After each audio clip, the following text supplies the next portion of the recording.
Hey, what's up? What's going on? Welcome to English with Dane, a podcast designed to improve your English. As always, I'm your host, Dane, and you can find me on Instagram at English with Dane. If you want a full transcript of this and all future episodes, send me a message. And if you don't use Instagram, send me an email at englishwithdane@gmail.com. It's been a while since I've released an episode, so thank you for being patient. A lot of you reached out to me or wrote to me, and I just really want to say I really appreciate you listening and caring about the show. It means a lot. That said, I'm back. English with Dane is back. This is episode 94, but episode 95 will be a look back at 2020, but from an English standpoint or perspective. What I've learned from 2020, I guess, a reflection. So stay tuned for that. Episode 95 will come out, saldrá, on Thursday the 7th. But let's talk about this episode. Today's episode is about expressions. I put up a poll, subí una encuesta, on Instagram to determine the topic, asking you to choose between expressions and vocabulary. And expressions won by a lot, por mucho. So that's what today's episode is about. So let's do it. You are listening to episode 94 of English with Dane. Hit it.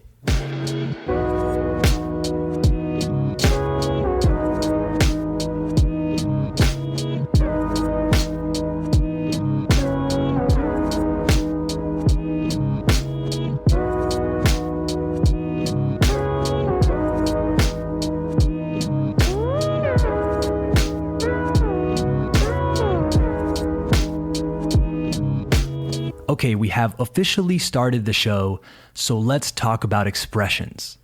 I have compiled a list of 5 that I think are cool. Let me just say something really quick before we start. I know that learning expressions is very popular among English students. And don't get me wrong, no me malinterpretes. I think that's great, but the truth is that sometimes students that learn a lot of them want to use them all the time, and it can be a bit awkward sometimes, un poco incómodo. By trying to sound supernatural all the time, it ends up sounding, termina sonando, a bit forced. Just my perspective.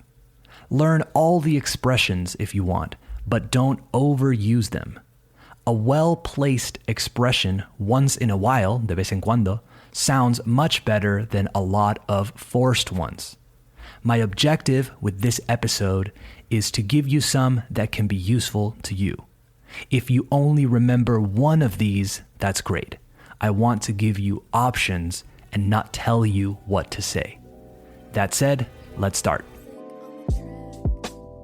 The first one, to call the shots.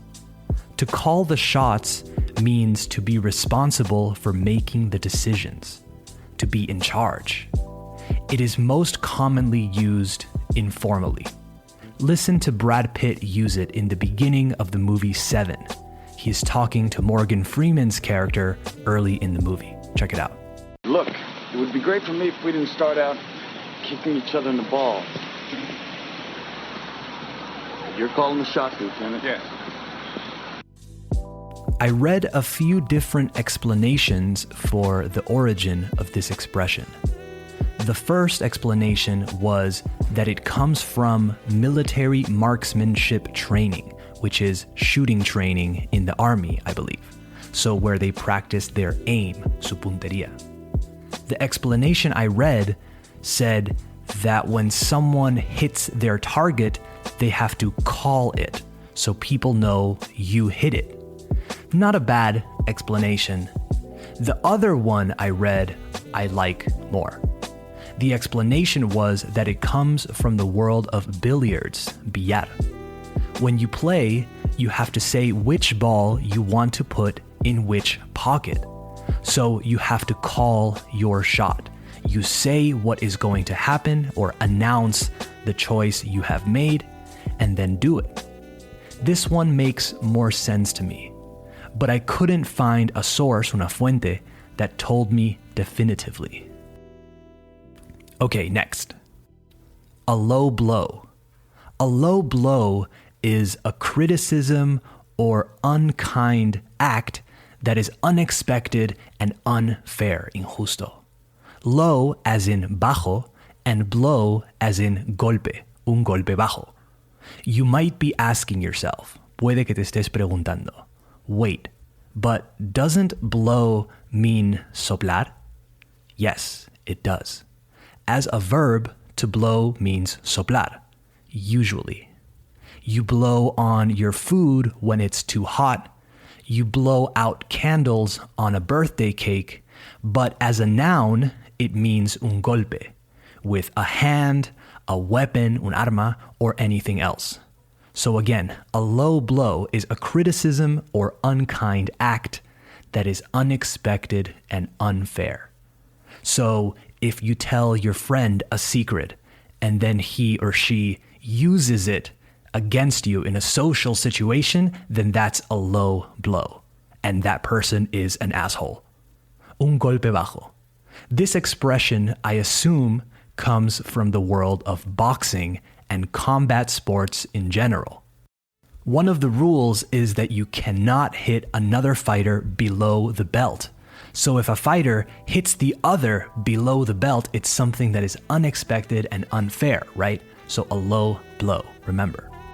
One quick thing before we go to the next one. I said that blow usually means soplar, but you'll also hear it in other situations in which it doesn't mean soplar. The verb to blow can also mean to explode, as in, get out of here! Get a blow! I got a nuke coming in. It's gonna blow in less than a minute. It's gonna blow! It's gonna blow! It can also mean to waste an opportunity.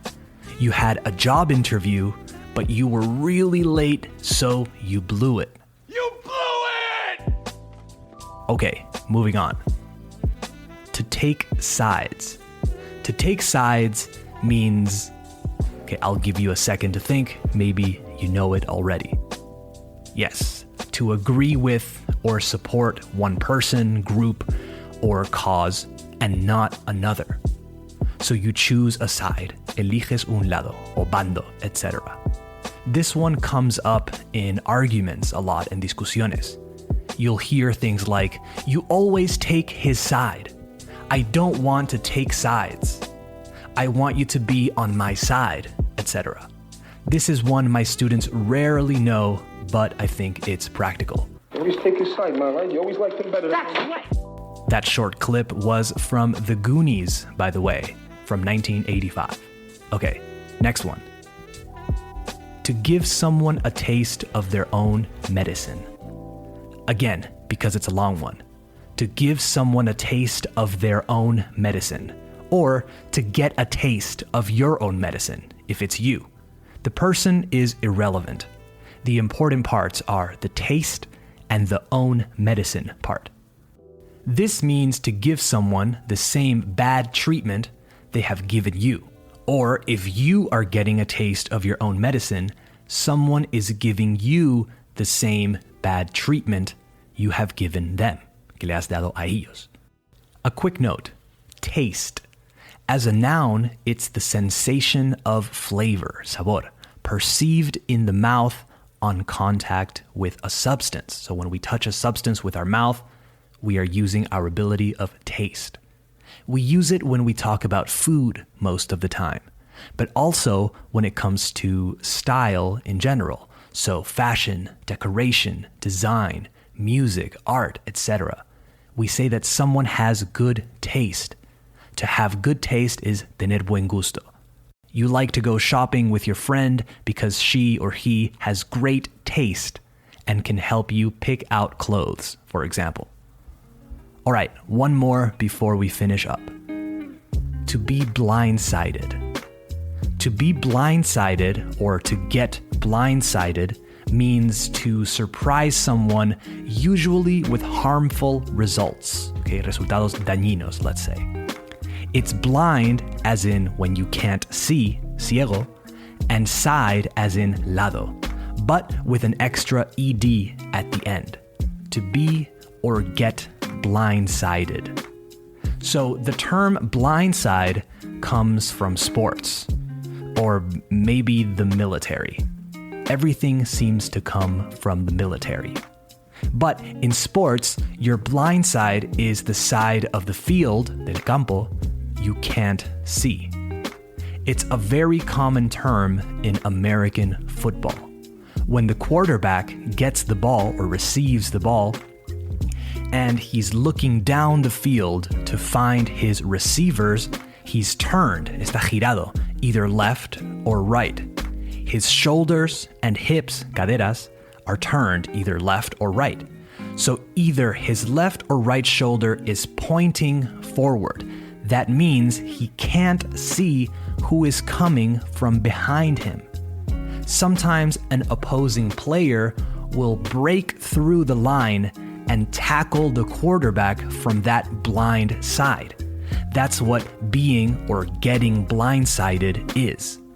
It's a really dangerous situation for the quarterback because it's the hits, los golpes, that you aren't expecting that injure you, que te lesionan.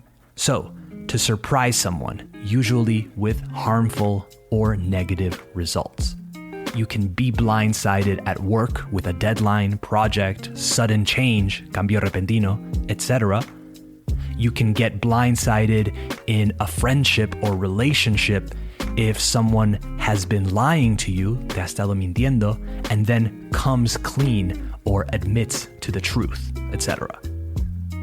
Do you remember a movie that came out, que salió, in 2009 called The Blind Side? It stars Sandra Bullock, and it's about this woman who is suddenly faced with the responsibility of taking care of this big high school kid who is an incredible football player. I think in Spanish they translated it to Un sueño imposible, if I remember correctly, an impossible dream. The reason they translated it like that is because I don't think there's an equivalent term in Spanish. So it's a great movie title because the movie is about football, a sport in which the term blindside is widely used, and at the same time, the movie is about her being blindsided with the situation. Well, the kid too, but you know what I mean. Whenever I hear someone say blindside, I think of that movie. Anyway, that's today's episode, but before I wrap this up, let's do a quick review. To call the shots, to make the decisions or to be in charge. A low blow, a criticism or unkind act that is unexpected and unfair, un golpe bajo.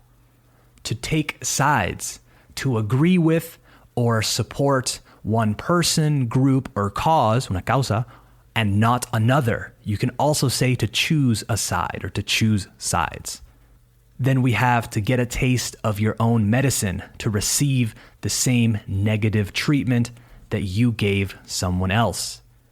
And last but not least, to be blindsided, to surprise someone, usually with negative or harmful results. All right, that's it for today. I hope you enjoyed the show. I hope you learned something. I hope you got something from it. Don't forget to follow the show on Spotify, Apple Podcasts, or wherever you listen. Give the show a 5-star rating if you can. And for more content like quizzes and polls and stuff, follow me on Instagram at English with Dane. If you want full transcripts of all future episodes, let me know. Okay, talk soon. Bye-bye.